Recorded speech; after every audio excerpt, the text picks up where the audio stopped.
기도하시겠습니다. 하나님 감사합니다. 오늘도 변함없이 저희를 기도의 자리, 예배의 자리로 불러주시고 말씀 앞에 서게 하여 주시니 참으로 감사드립니다. 하나님, 이 시간 말씀이 선포될 때 성령님께서 함께 하여 주셔서 이 말씀 가운데 주님의 뜻이 깊이 새겨지는 시간 되게 하시고, 말씀을 통하여 우리의 길을 찾고 말씀을 통하여 새 힘과 새 능력을 얻을 수 있도록 인도하여 주옵소서.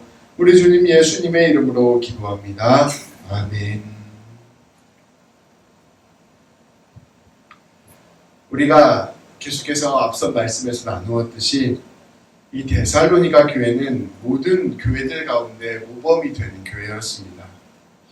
그들은 고난 가운데에서도 교회를 세웠고 그 믿음을 굳게 지켰으며 모든 삶에서 모범이 되었습니다. 심지어 바울이 아주 짧은 기간 동안 전도하여 세운 교회였음에도 불구하고 모든 교회에게 모범이 될 정도로 굳은 믿음을 가진 교회가 되었습니다. 날마다 사도들이 돌보지 못했음에도 불구하고 그 고난과 역경 가운데서도 그 교회를 굳게 지켜내었습니다. 오직 성령님의 은혜가 아니고서는 설명할 수 없는 놀라운 일이 이 데살로니가 교회 가운데 펼쳐진 것입니다. 바울은 거듭 이 데살로니가 교회를 바라보면서 크게 기뻐하였고 또 감사하였습니다. 바울은 이러한 데살로니가 교회가 날마다 더 믿음으로 이제 굳게 서 나가기를 원하였습니다. 특별히 이 데살로니가 교회는 계속해서 고난 가운데 있었는데 이 성도들이 이 고난과 어려움 가운데 낙심하지 않기를 원했습니다. 바울은 그러한 자신의 마음을 담아 이 데살로니가 교회에 편지를 2번이나 보냈습니다. 오늘 말씀은 그 2번째 보낸 편지의 말씀입니다. 이 데살로니가 교회에는 특별히 한 가지 문제가 있었습니다. 이들이 이 신앙을 굳게 지킬 수 있었던 것은 예수님께서 곧 다시 오실 것이라는 그 믿음과 소망이 있었기 때문이었습니다. 지금은 좀 힘들고 어렵지만 우리 예수님께서 곧 다시 오실 것이니 우리 예수님 오시면 이 모든 어려움이 이겨낼 수, 모든 어려움이 끝날 것이다, 이렇게 생각을 했던 것입니다. 그런데 아무리 기다려도 예수님이 오지 않는 것입니다. 그러자 이들의 마음이 흔들리기 시작하였고 이들의 신앙이 밑바닥부터 어려워지기 시작하였습니다. 우리도 인생을 살아가다 보면 이 문제가 좀 해결되면 괜찮아지겠지, 이 삶의 어려움이 좀 풀리면 괜찮아지겠지, 이런 마음으로 우리가 하루하루를 버티는데 날이 가도 시간이 지나도 그 문제가 전혀 해결되지 않는 것을 보면 낙심하고 쓰러지게 됩니다. 이 데살로니가 교회가 그러한 마음이었던 것이죠. 바울은 이들에게 재림을 다시 한번 가르쳐주고자 하셨습니다. 특별히 이들이 가지고 있었던 재림에 대한 생각들 중에 잘못된 것들을 좀 고쳐주고 이들이 굳건한 믿음으로 다시 굳게 설 수 있도록 바울은 자신의 마음을 담아서 편지를 보낸 것입니다. 이런 말씀이 바로 데살로니가 후서 말씀입니다. 오늘 말씀은 이러한 데살로니가 후서의 가장 앞부분에 해당되는 말씀으로 교회 성도들에게 인사를 전하는 말씀입니다. 그러면서 바울은 이 데살로니가 교회 성도들에게 소망을 가지고 믿음을 가지고 굳게 서십시오, 권면하는 인사를 하였습니다. 오늘 말씀 5절부터 10절까지 말씀을 우리가 함께 살펴보면서 이 바울의 마음을 함께 보도록 하겠습니다. 제가 봉독하겠습니다. 우리 성도님들 눈으로 함께 따라 읽어주세요. 이는 하나님의 공의로운 심판의 표요 너희로 하여금 하나님의 나라에 합당한 자로 여김을 받게 하려 함이니 그 나라를 위하여 너희가 또한 고난을 받느니라. 너희로 환난을 받게 하는 자들에게는 환난으로 갚으시고 환난을 받는 너희에게는 우리가 함께 안식으로 갚으시는 것이 우리 하나님의 공이시니 주 예수께서 자기의 능력의 천사들과 함께 하늘로부터 불꽃 가운데 나타나실 때 하나님을 모르는 자들과 우리 주 예수의 복음에 복종하지 않는 자들에게 형벌을 내리시리니 이런 자들은 주의 얼굴과 그의 힘의 영광을 떠나 영원한 멸망의 형벌을 받으리로다. 그날에 그가 강림하사 그의 성도들에게서 영광을 받으시고 모든 믿는 자들에게서 놀랍게 여김을 얻으시리니 이는 우리의 증거가 너희에게 믿어졌습니다. 아멘.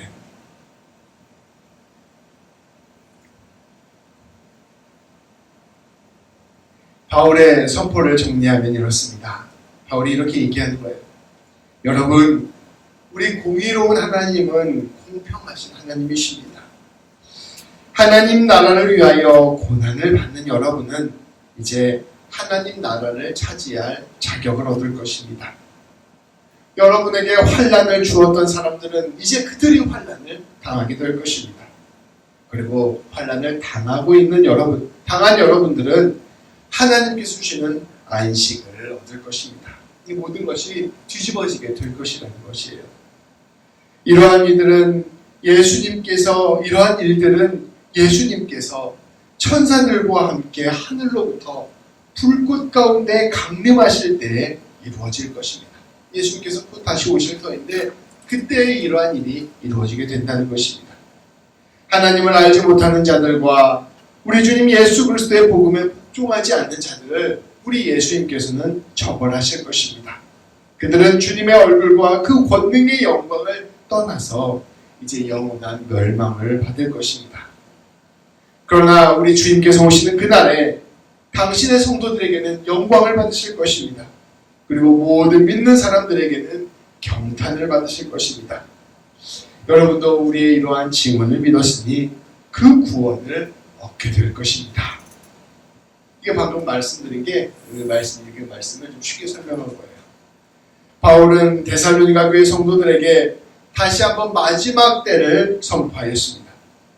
예수님께서 다시 오시게 되는 날 성도들을 박해하던 그 모든 권세들은 심판을 받게 될 것이요, 오히려 박해를 받던 성도들은 모든 구원과 안식의 영광을 얻게 될 것이라 선포하였습니다. 다시 말하면 지금 세상을 다스리고 있는 로마의 권력자들, 종교 권력자들, 세상의 부귀영화와 권세와 가진 자들이 모두 예수님 앞에서 예수님의 권세 앞에서 무릎을 꿇게 될 것이요, 참된 세상의 왕은 바로 우리 주님 예수님이었다는 사실이 온 세상에 명백하게 드러나게 될 것이라 선포하였습니다. 그러니 고난 가운데서 절망하지 말고 예수님 믿고 굳게 신뢰하며 그 길 따라가십시오. 그 길이 정말로 사는 길이요 승리의 길입니다. 권면하는 것입니다. 바울 자신도 그렇게 예수님 바라보고 살아가고 있으니 여러분들도 그렇게 살아가라 선포한 것입니다. 바울은 성도들이 이렇게 무엇이 우리의 삶의 본질인지, 무엇이 우리의 삶의 참 생명이고 승리인지를 끊임없이 붙들고 살아가기를 계속해서 바라고 붙들었습니다. 바울은 이러한 성도들의 승리의 길, 영광의 길을 위하여 자신이 끊임없이 기도하고 있다 선포합니다. 이어지는 11절, 12절 말씀입니다.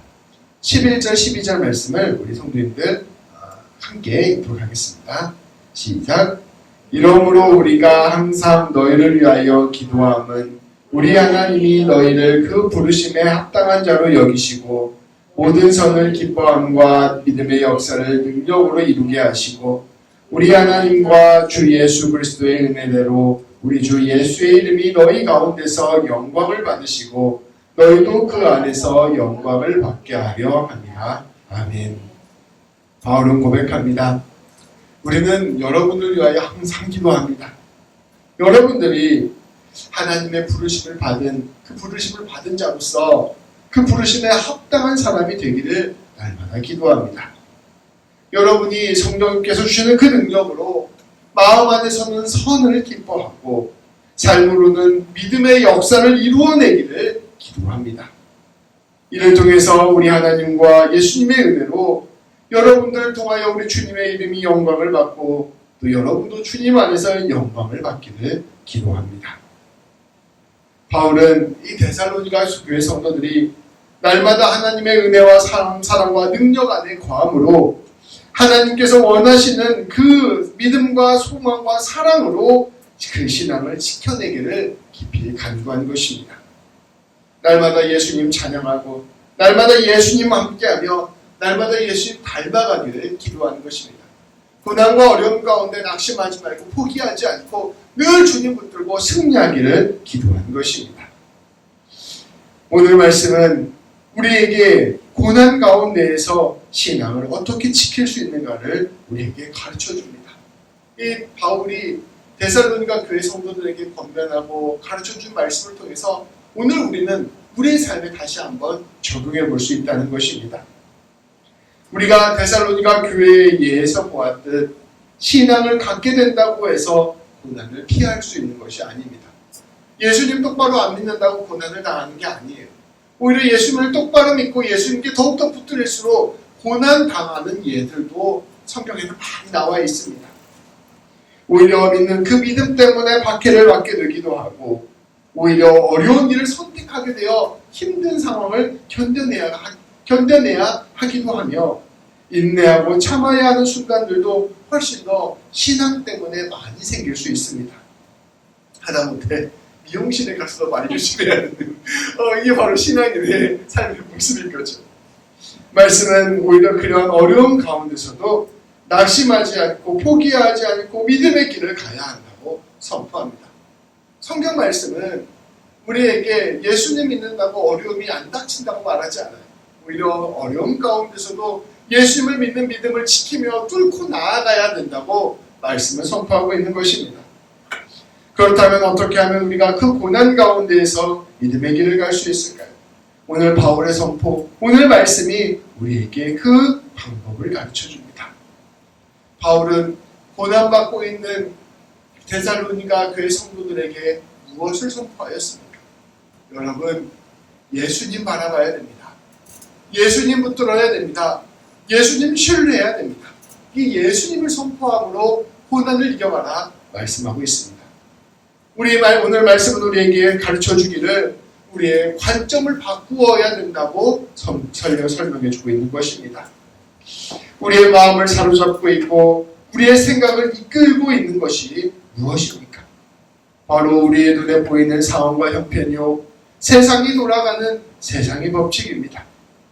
특별히 상황이 어렵고 현실이 어렵고 재정이 어려우면 우리는 너무나 쉽게 낙심하고 맙니다. 이 답답한 거죠. 내가 인생 어떻게 뚫고 가야 되나, 그런 생각이 우리 삶 가운데 덮쳐오는 것입니다. 아마 데살로니가 교회 성도들도 그랬을 것입니다. 이 데살로니가 교회 공동체가 어떠한 공동체였을까요? 정말 몇 명 되지 않는 사람들이 집에서 모여서 예배드리는 그런 공동체였을 것입니다. 오늘날 우리의 시선으로 봤을 때 정말 초라하고 아무것도 아닌 사람들의 모임에 불과했을 것입니다. 재정도 매우 어려웠을 것입니다. 그런데 이들을 박해하던 유대 공동체는 매우 큰 공동체였습니다. 또한 이들을 미심쩍게 바라보던 로마 제국은 온 세상을 지배하던 권력이었습니다. 이들 앞에서 데살로니가 교회가 느꼈던 막막함은 너무나도 컸을 것입니다. 한 걸음 더 들어가서 이러한 편지를 보내고 있는 바울의 상황은 어떠했을까요? 또한 곳곳에서 복음을 전하고 있었던 제자들의 상황은 어떠했을까요? 일단 이들이 전하는 예수님은 로마 제국에 반항하다가 반역자들만 당한다는 십자가형을 당한 사람이었습니다. 누가 물어보는 거예요. 당신은 어떤 누구를 믿습니까? 우리는 예수님을 믿습니다. 예수님은 어떤 사람이었습니까? 예수님은 십자가형에 처형당한 사람입니다. 아마 그 이야기만 들어도 수많은 사람들이 기겁하며 도망갔을 것입니다. 이 거대한 로마 제국에 반역해서 십자가에 못 박혀 죽은 사람을 교주로 믿는다고? 이 사람하고 같이 어울리는 것도 나에게 위험하겠다 하면서 수많은 사람들이 이들을 떠나갔을 것입니다. 심지어 유대인들은 이들을 이단 취급하였고 복음을 전하려고 하면 돌로 쳐 죽이려고 했습니다. 어떠한 상황과 형편도 이들에게 유리한 것이 없었을 것입니다. 어쩌면 마음속에 그런 마음이 계속 들었을까요? 이거 가능한 일일까? 이렇게 복음을 전한다고 하나님의 나라가 올까? 이거 한다고 뭔가 달라지는 게 있을까? 이런 일들이 끊임없이 마음속에서 고민 들고 염려가 되고 근심이 되기도 했었을 것입니다. 어떻게 보면 거대한 산 앞에서 숟가락 하나로 이 산을 옮겨야 하는 그러한 상황과 같았을 것입니다. 그런데 바울은 이러한 상황 속에서 어떠한 관점을 가졌을까요? 바울은 이러한 모든 상황 가운데에서 오직 예수 그리스도를 바라보았습니다. 우리 예수님을 바라본다는 것은 무엇을 뜻할까요? 우리 예수님께서는 십자가 죽음 가운데서 부활하셨습니다. 죽음을 이기시고 새로운 생명을 드러내신 것입니다. 그 죽음을 이겨내고 생명을 드러내는 일은 어떠한 권세도, 어떠한 능력도, 어떠한 풍요로움도 해낼 수 없는 일입니다. 온 천하를 가졌던 진시황도 할 수 없는 일이었어요. 이 세상 그 누구도 죽음을 이겨내고 참 하나님의 생명을 드러내는 일을 할 수가 없었습니다. 이것은 오직 하나님만이 하시는 일이었습니다. 그 하나님을 주목해서 바라보니, 그 하나님을 진실로 믿고 알고 바라보니 사실은 모든 일이 아무것도 아니라는 사실을 깊이 깨닫게 되는 것입니다. 눈에 보이는 상황도, 형편도, 능력도, 돈도, 권세도, 그 모든 것들은 다 피조세계에 불과한 일입니다. 하나님께서 그저 말씀으로 창조하시고 말씀으로 없앨 수 있는 그러한 것들에 불과하다는 것입니다. 그 피조물 때문에, 그러한 것들 때문에 망하지 않고, 그러한 것들 때문에 죽지 않으며, 그것 때문에 실패하지 않는다는 것을 우리 예수님의 부활이 보여주신 것입니다. 오직 예수님이 계시면 모든 것들 가운데에서 완전한 새로운 역사가 이루어지며, 완전한 생명의 역사가 이루어지며, 완전한 승리의 역사가 이루어진다는 사실을 바울은 예수님을 깊이 바라봄으로 깨닫게 되는 것입니다.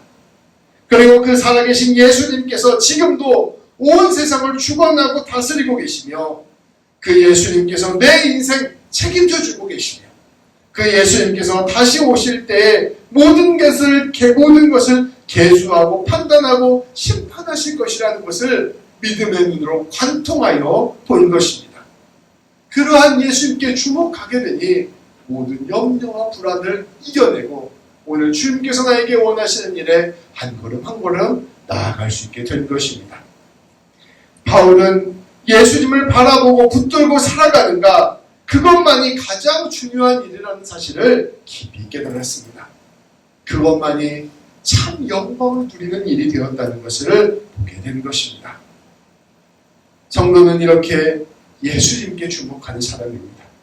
그리고 예수님을 바라봄으로써 내 인생 바라보고 예수님을 바라봄으로써 역사를 바라보는 사람입니다. 주님이 일하시고자 하시면 언제나 역전이 일어나고, 주님이 일하시고자 하시면 언제나 놀라운 일이 일어난다는 사실을 신뢰하는 사람입니다. 내가 주님의 편에 서 있는가? 내가 주님이 원하시는 일을 하고 있는가? 내가 주님의 생명을 붙들고 생명을 나누는 일을 하고 있는가? 그것만을 바라보는 삶을 살아가는 것입니다. 그렇게 예수님께 온전히 우리의 마음을 집중하고 예수님을 깊이 신뢰하게 되면 모든 일은 다 아무것도 아닌 일이 되는 것입니다. 예수를 주목하고 살아갈 때 성도는 넉넉히 고난을 이기고, 고난 중에서도 오히려 주님의 일을 드러내고, 고난 중에서도 오히려 기뻐하는 삶, 평안을 누리는 삶을 살아가게 되는 것입니다. 그래서 바울은 데살로니가 교회 성도들에게, 여러분 예수님을 더 깊이 바라보셔야 됩니다. 예수님을 더 깊이 주목하셔야 됩니다. 예수님이 다시 오실 것을 굳게 신뢰해야 됩니다. 여러분 예수님 안에 여러분의 길이 있습니다. 선포한 것입니다. 성도 여러분, 우리는 이처럼 예수님을 주목하며 살아가야 됩니다. 날마다 성령 충만함을 구하십시오. 주님 저에게 성령 충만함을 주시고, 주님 저에게 성령의 감동을 주시고, 주님 저에게 성령의 역동하심을 주십시오. 제 모든 인생 가운데 성령님께서 함께하여 주셔서 성령님과 함께 동행하는 삶을 살게 하여 주옵소서. 우리는 늘 성령님을 구해야 될 것입니다. 그리고 그 성령 충만함 안에서 말씀을 읽고 기도를 하고 찬양을 하며 우리 주님 예수님을 주목해야 합니다.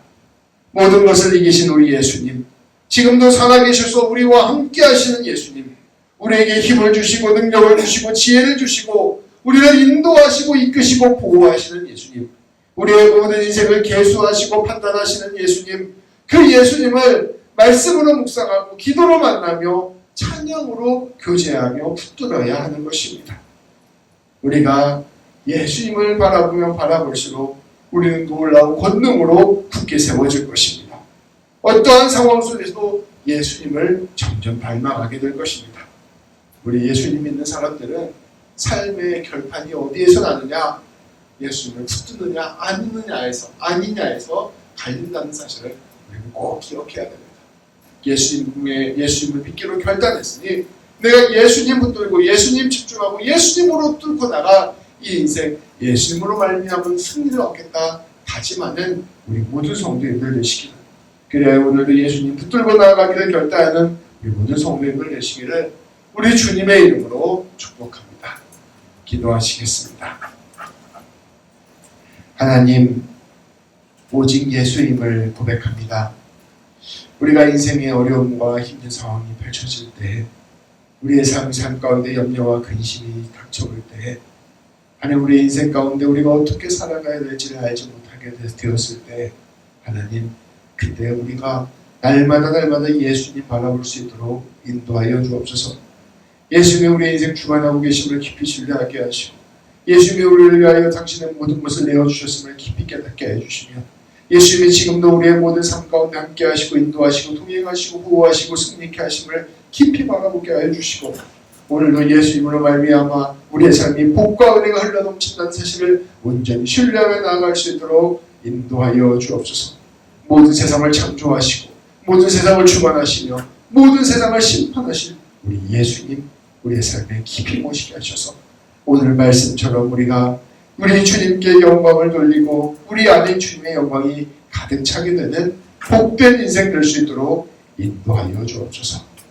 하나님, 우리 귀한 성도님들 이 시간 또한 기도할 때 성령 충만함의 역사를 더하여 주셔서 하나님께서 함께 하심을 깊이 경험하게 하시고, 마음 가운데 예수님을 깊이 바라보고 예수님의 십자가 은혜를 깊이 깨닫게 하여 주시며, 아버지 예수님으로 말미암아 감동을 얻게 하시고 예수님으로 말미암아 세임을 얻는 놀라운 기도의 시간 될 수 있도록 주님께서 은혜를 베풀어 주옵소서. 우리 주님 예수님의 이름으로 기도합니다. 아멘.